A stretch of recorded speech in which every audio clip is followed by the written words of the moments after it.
the warmth and gaiety of a successful party, the pleasure of friends amongst friends, the anticipation of new and interesting people to meet.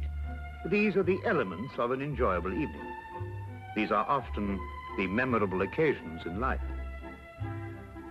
This is a story that started at a party, gay, joyous, festive. This is a story of a party that ended with fear and horror. It was a cry for help Sherlock Holmes will never forget. It was a lovely party. Wonderful party, Janet. Good night, Russell. No one deserves happiness more than you and Russell. Thank you, John. Good night. Wish that John were just one half as attentive as Russell. If you ever want to get rid of him, send him to me. Good night, Louisa. Good night. Good night.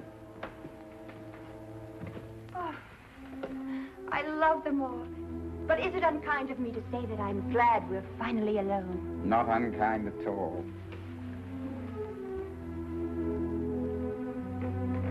Just leave everything till tomorrow, Susan. Thank you, madame. Good night. Good night, madame.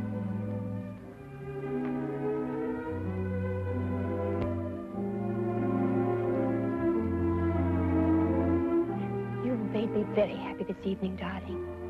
I really am the luckiest woman in the whole world. Our first anniversary. I wanted you to be happy this year. It couldn't be any other way with you. It might have been. Impossible. There may be a deep and dark side to my nature. Of course there is, darling. All interesting men have dark sides to their natures. Possibly even black. Almost certainly black. I'm a murderer. Of course you are. More than once. Innumerable times, I'm sure. 7 times. And are you going to murder 7 times again? Once again. Anyone I know? You? Oh, wonderful. And will you give me warning? I'm giving you warning. Will you kill me with kindness? No. Like this. Russell! Russell, you're hurting me.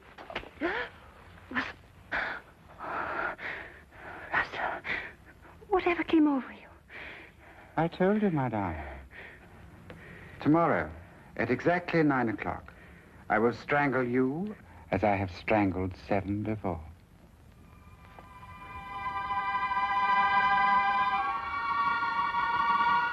You're serious? About the art of murder, I am always serious. I've used it as it suited my convenience. Death is my only true friend. Russell, don't talk like that. You don't believe me now, my dear. But you'll think about it.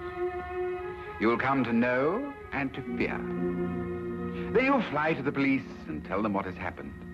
They may believe you, they may not. And tomorrow, at exactly 9 o'clock, I will kill you. Good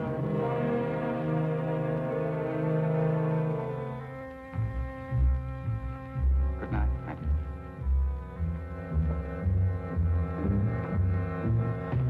Oh, yes. Happy anniversary, my dear.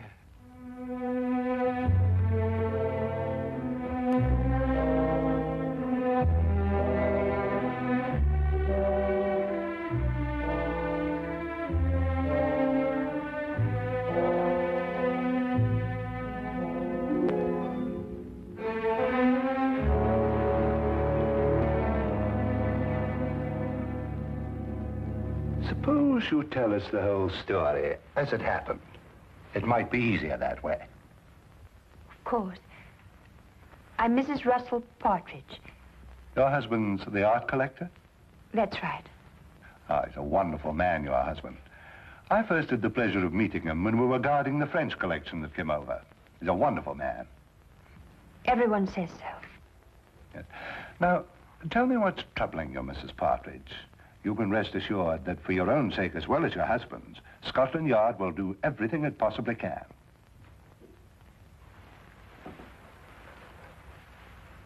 It was nothing. Nothing? I was mistaken. I can see it now. Probably the result of too much party last night and an overactive imagination.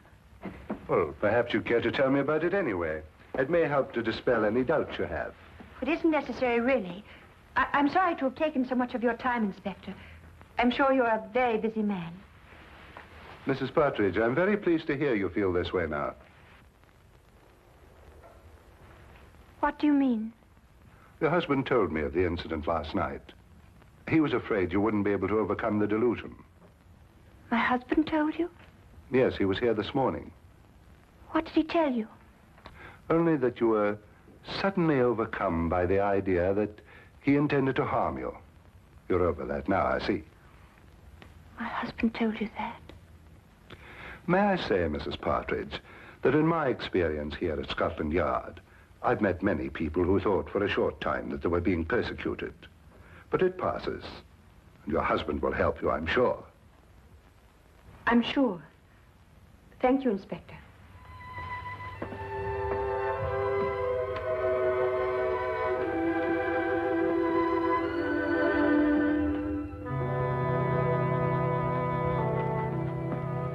Well, what do you make of that, sir? Follow, Wilkins. Very good, sir.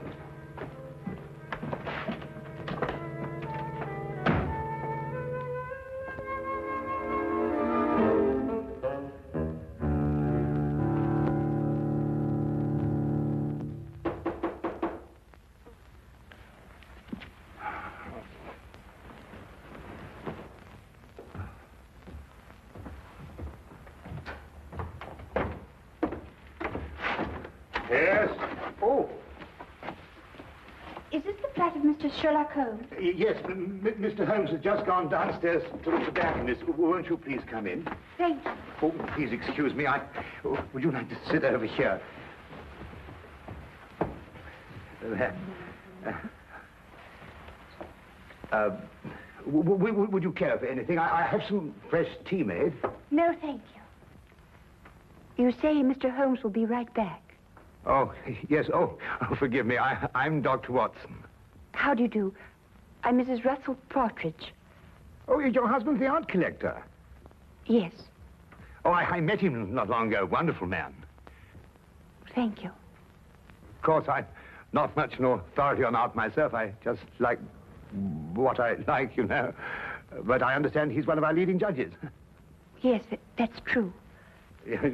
Wonderful man. Interesting, too. Yes. I think perhaps I'd better leave. I was wrong to think that... What a beautiful day, Watson. Perfectly exquisite. We really must make an effort to get out and about more often and see the beauties that I beg your pardon, madam. I didn't realize we had a guest. May I present Mr. Holmes? This is Mrs. Russell Partridge. Do forgive the exuberance of my entrance, madam. I'm delighted to meet you. Won't you sit down? I think that I realize the situation is a delicate one. How do you know? Because you didn't wish it to be known that you'd come here. So you left your carriage at the corner of the street and walked. You saw me? No, as a matter of fact, I didn't. But I observed that the hem of your skirt has picked up a certain amount of dust from the street. And though you undoubtedly came by carriage, because your shoes, which are extremely fashionable ones, were not meant for comfortable walking. Mr. Holmes, I need your help. In what way, Mrs. Partridge? I believe my husband is going to kill me.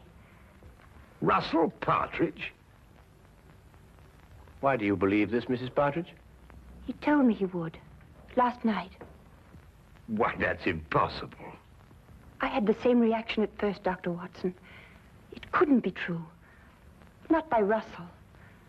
As everyone tells me, he's such a wonderful man. And when did he say he was going to do this? Tonight, at 9. And then he said something impossible, Mr. Holmes.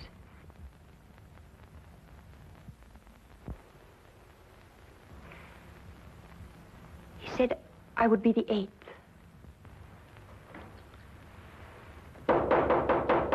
Excuse me.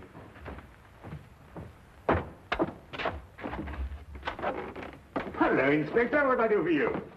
Hello, Dr. Watson. I want to speak to Mrs. Partridge. How do you know she's here? I had her followed from Scotland Yard. Oh, I see. I'm sorry to have to do this, Mrs. Partridge, but I was afraid you might still think you were in danger. I see now that you do.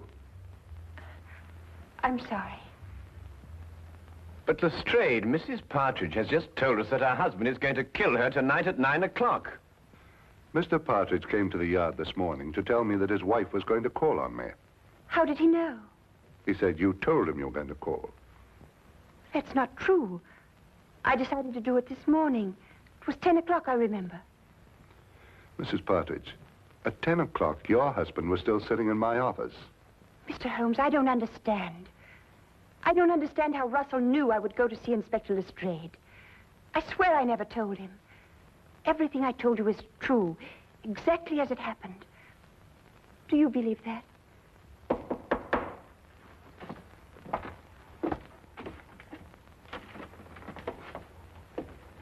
Excuse me. My name is Partridge. I believe my wife is here. Yes, indeed she is. Will you come in? Russell. I'm sorry I'm late, my dear. I was detained at the gallery. Are you ready to leave? How did you know I was here? How did I know you were here? Yes. How did you know? But you said you'd be here. You told me to meet you here. Have you forgotten?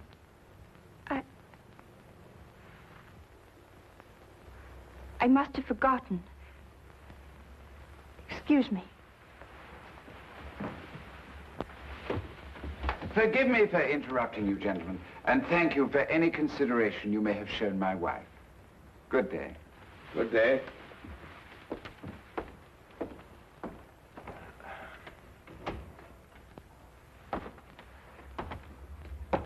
Well, I'd say that young woman was heading for a complete nervous breakdown. I've seen these delusion cases before. A very interesting man, and a very distinctive one. When I went down to the tobacconist, I wondered why he was standing at the corner of the street, watching this flat so intently. And now I think I know why.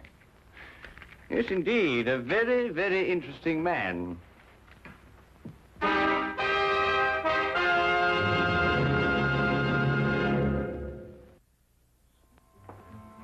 Well, Lestrade, there were two incidents in the romantic life of Russell Partridge. In the first case, his fiancée ran off with another man and was never seen again.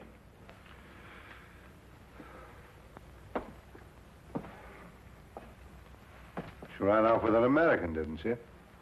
Was this confirmed or assumed, Lestrade? Well, I don't know. And in the other case, he was left at the altar, I believe the expression is. Yes, that's right.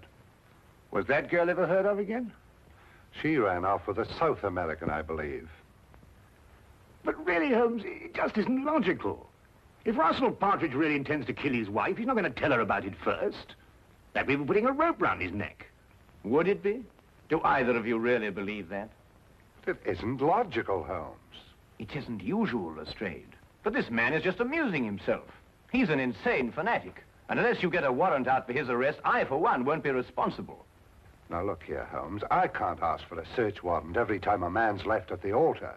What would you be looking for anyway? The evidence of the 7 other murders he told his wife he'd committed. Holmes, you must understand that... Well... Or the 8th will be on your hands.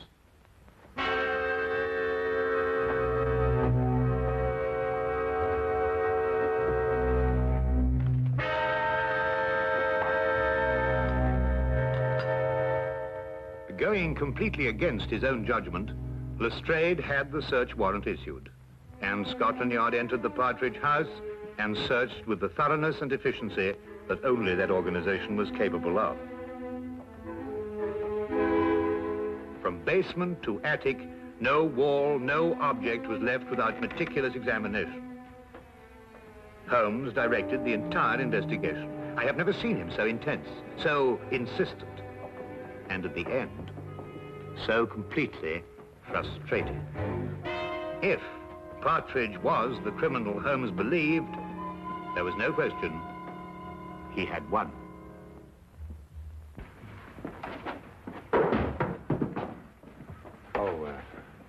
Naturally, Mr. Partridge, the yard will assume responsibility for putting things back as they were. Thank you, Inspector. I do hope you'll forgive us bursting in like this. It's, Mr. Holmes who... I understand Mr. Holmes very well. I suppose I'd feel the same way, under the circumstances.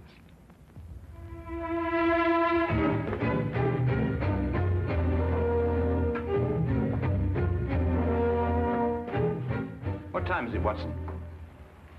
A few minutes after 7, 5 minutes since you last asked me. It's there, Watson. It's there. I'll swear it's there. What's there? The evidence that Mrs. Partridge isn't lying. But her husband is a murderer.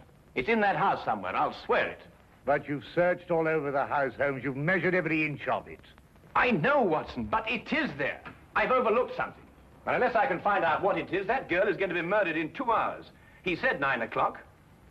Even if he intends to murder the girl, he doesn't have to do it on schedule. But he does. That's part of his disease. That man works like a clock. He tempts the police by having the victim report the murder in advance, and then he has to complete his game by murdering on the moment, the exact moment. Ah. Now where are you going? Out. That I can see, but where? For a walk. We believe we searched every inch of that house. Now I've got to find the one place that I missed.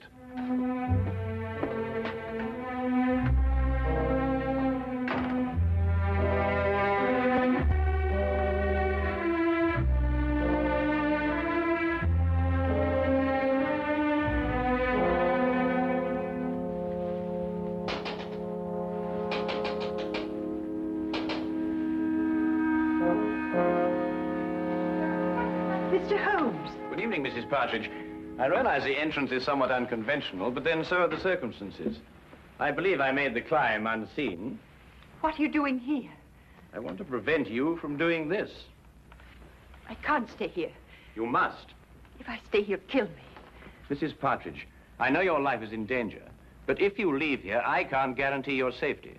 If you stay and help me, we may yet have a chance. A chance? Yes. It's my theory that your husband will try to... Janet!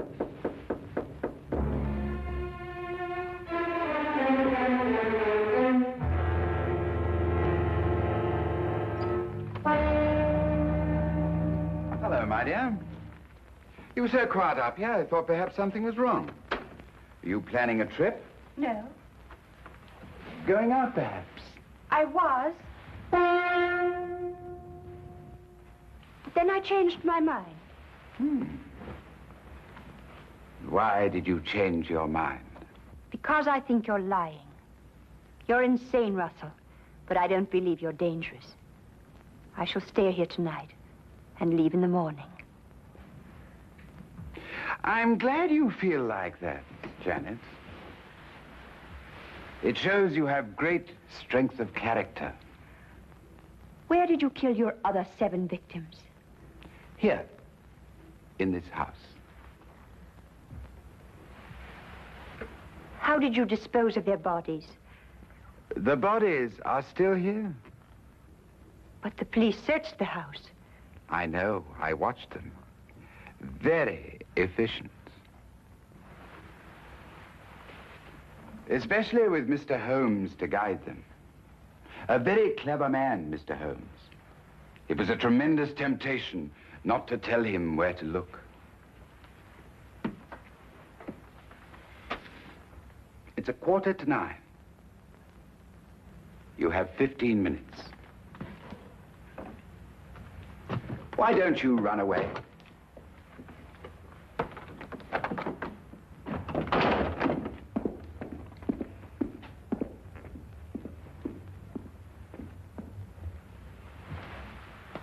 Very well done indeed, Mrs. Partridge. I must apologize for the oversight. What do we do now? Now we wait.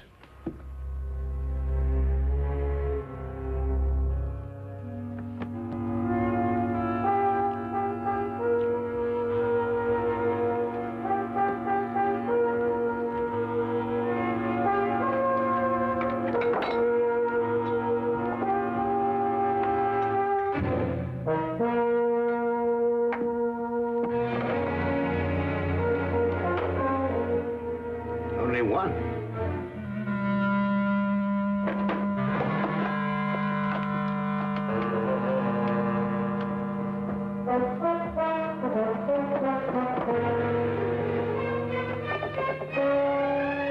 Holmes.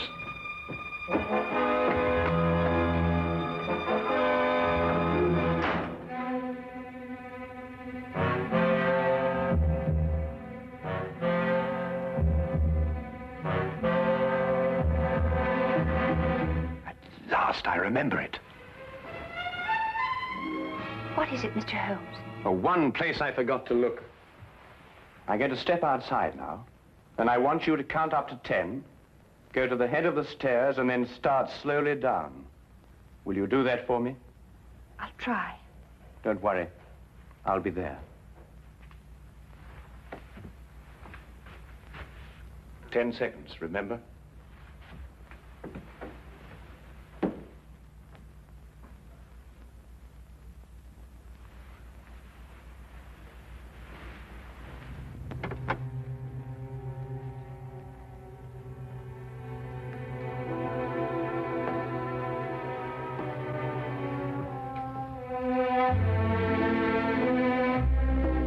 I admire your courage, Janet.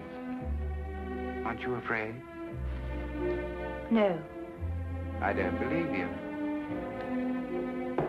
I think you are afraid. No, I'm not. The others were afraid. Don't take that last step. How did you get in? The important thing is that I'm here, and that your wife is safe. And because of your premature revelation of yourself, so am I. I'm sure it is not against the law of England to walk up the stairs in one's own house. Besides, my wife is completely unharmed. And the other 7, Mr. Partridge? What other 7, Mr. Holmes? You searched this afternoon. The other 7 exist in my poor wife's sick imagination. Yes, and in mine, too. I know where they are now. Really?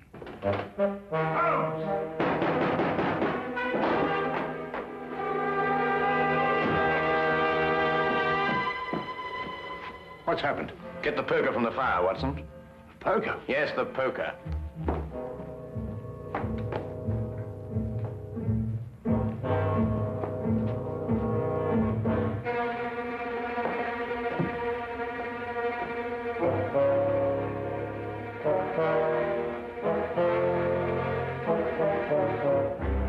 I imagine there is a way of opening your unique coffin, Mr. Partridge.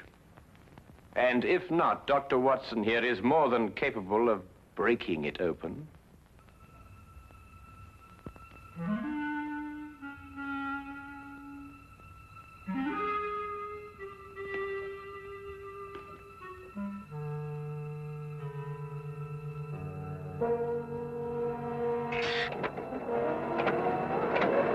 Oh, good Lord!